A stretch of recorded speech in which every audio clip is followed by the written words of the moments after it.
You hit that. Hello, test it. Hello, 1, 2, 3.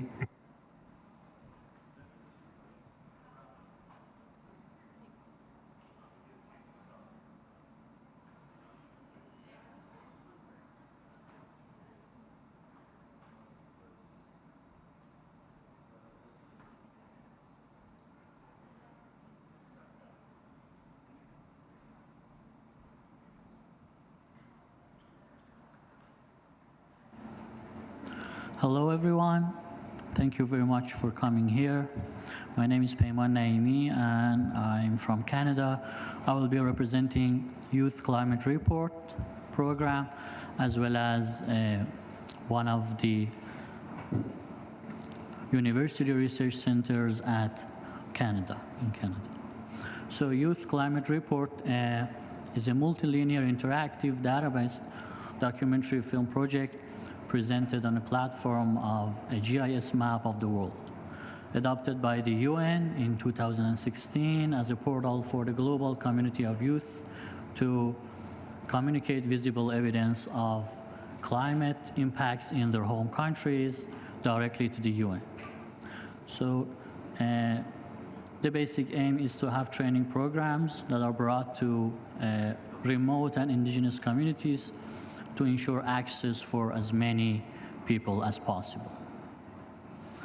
So the goals of the Youth Climate Report are providing a visual data delivery system of new climate and sustainability research from around the world to the delegates and negotiations attending at COP conferences.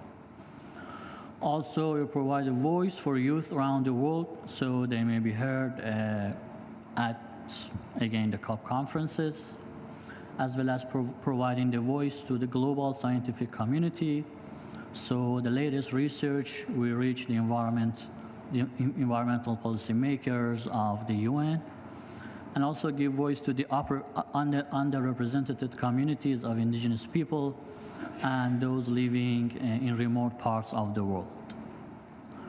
So we have training programs all over the world. In North America, we have Young Love's research lab at the York University, Canada, where I come from. Also in Central and South America, we have Yachi Pacha, or Earth Knowledge, in Quechua Academy of Humanities in Quito, Ecuador, as well as Indigenous Filmmaking Workshop in Jancho Society in Belize. In Europe, we also have Young Reporters for the Environment at the University of Copenhagen, Denmark, as well as Ghana Youth Video Program in Africa at Gimpa University in Accra, Ghana. In Asia, we have Next Generation Video Challenge at Temasek Polytechnic University in Singapore. And also in Antarctica, we have British Antarctic Survey at the University of Cambridge. So these are the number of films that annually have been added to our database program. So whereas in 2021 we have about 16 new films added to the platform, in 2024 we had more than 207 films have been added to our websites. So altogether we have more than 1,000 videos from 154 countries on all 7 continents in our website.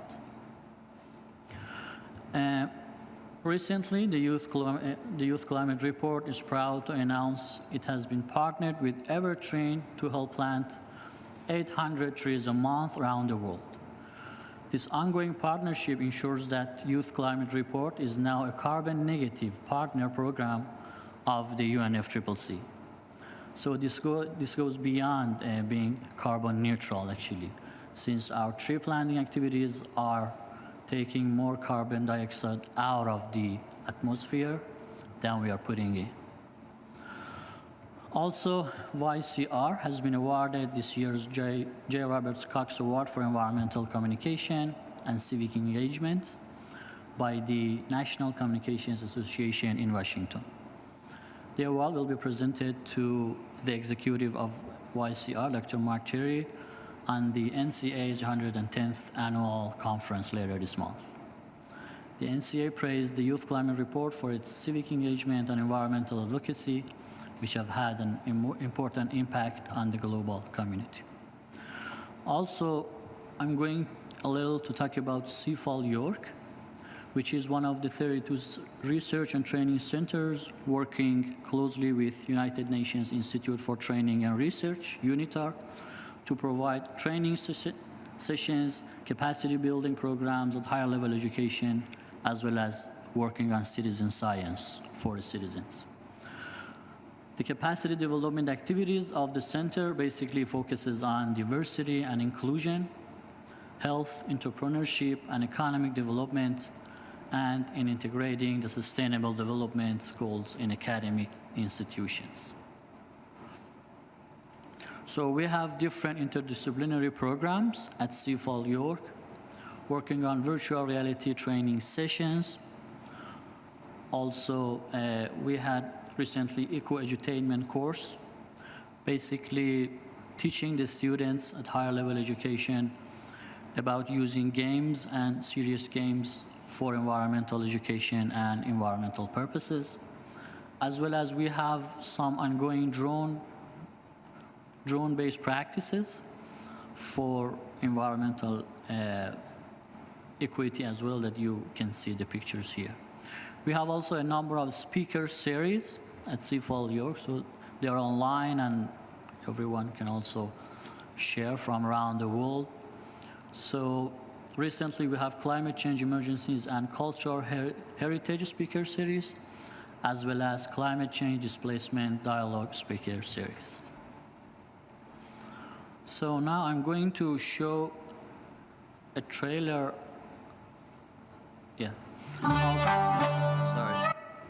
of the animation that is going to be screened tomorrow at 2:30 in Canada Pavilion.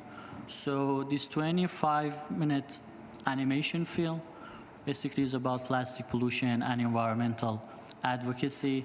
It's a joint product with the CFAL York as well as Youth Climate Report. So this is the trailer of the animation.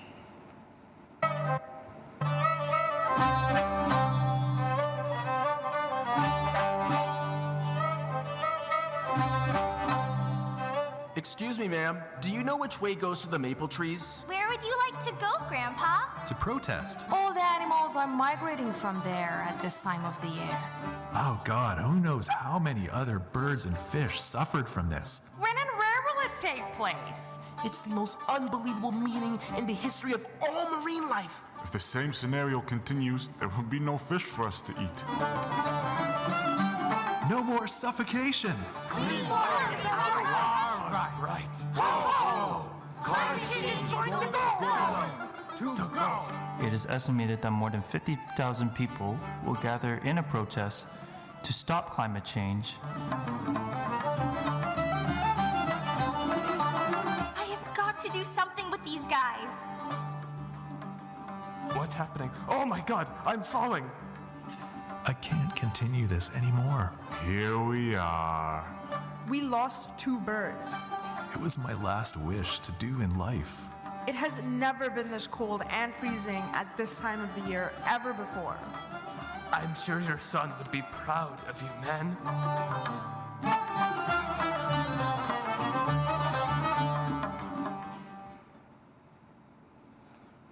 Thank you very much. And these are the websites that you can reach out to us in terms of both Youth Climate Report, and also you can see different activities that we are doing at CFAL York. And thank you very much. Now I want to open the floor for the folks should they have any questions. Thank you.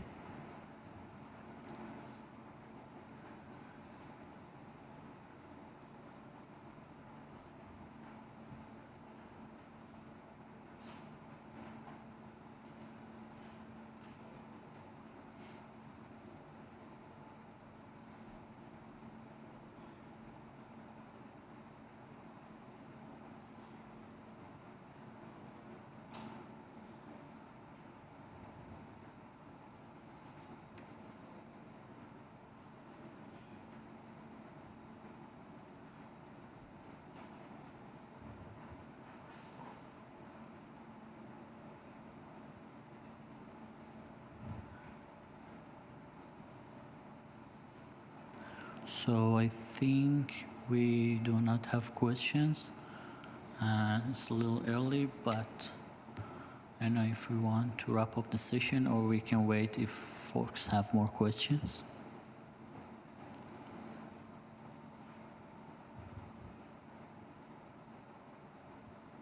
Yeah.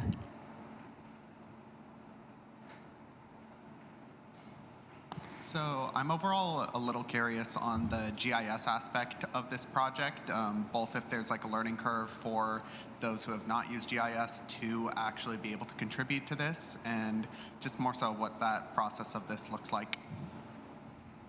Yeah, okay. Thank you very much for your question. So if you go to the Youth Climate Report app, there's like a map of the whole world. And then when you click into different continents or maybe like different countries, then you can see the products that has been added to our GIS map from that specific country. So actually it will make you familiar with whatever maybe sustainable practices that has been doing on that specific area, or the films that showcasing some environmental issues that are there. So that actually is how the GIS map works. Thank you.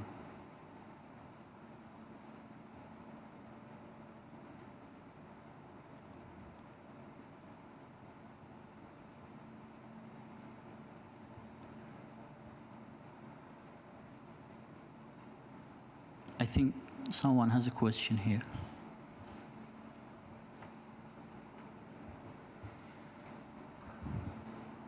Hi, I have two questions actually. The first one is the following. So, how is the process of choosing what story to tell, right? How do you choose what story to tell, what video to produce? How is that editorial process? I would like to know, because there are so much information out there, so many stories to tell. So how is that process? And also, I saw that you work with UNITAR, or in partnership with UNITAR, but I would like to know as well if you work with other UN agencies that are also producing climate change related information. Thank you very much. Okay, thank you very much for your questions. In regards to your first question, so yeah, like we said, there are many stories out there that you can work on, but specifically when you can see that there is a potential in a specific story, there are some aspects that you may consider. One will be, for example, if it's about an underrepresented community, that their voices may be heard through like using this environmental communication. As well as the other thing is that if the story has the potential to engage the audience in a way that all of us know that in terms of environmental education, of course we are working on environmental awareness, but we are going to step forward toward making action, right? So the story needs to have this potential to basically move the audience in a way that they will make sure that at least they will start to take some actions. And that's why we are working on some interactive way of storytelling as well. Like, for example, virtual reality applications, that when the audience is immersed through the environment and when they are really experiencing whatever the environmental catastrophe is out there, then it would have actually more impact on them, as well as what we are working on serious games. So they are really getting engaged as the policymakers and the games that are basically about role models. So they can be part of the policymakers of whatever the policy is happening, and this also would make them take some actions toward the environment.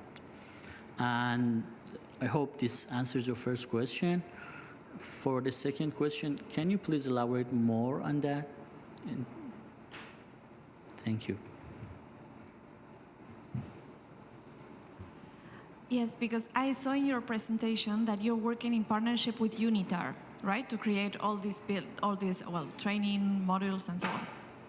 So my question was, if you are working in partnership with other UN organizations, maybe IPCC or maybe the WMO or maybe UNFCCC or other UN organizations to, I don't know, that might provide information or link you to people. Yeah.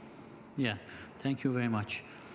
So CFAL York is specifically working under UNITAR and not other institutions. And also, like I said, Youth Climate Report is part of UNFCCC as well. So we are sort of joining these two training research centers. And of course, we are eager to have more collaborations with different UN delegations and research centers, specifically in terms of higher education at the university level. Yeah, thank you very much.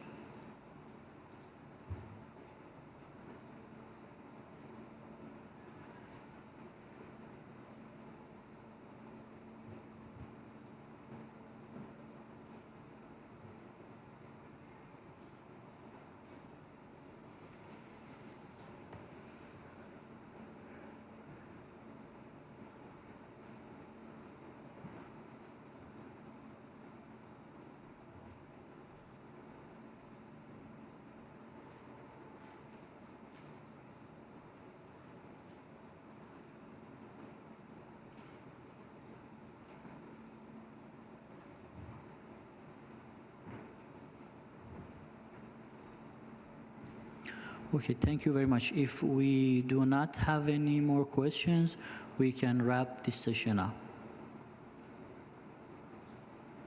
Okay, perfect. Thank you very much for attending here.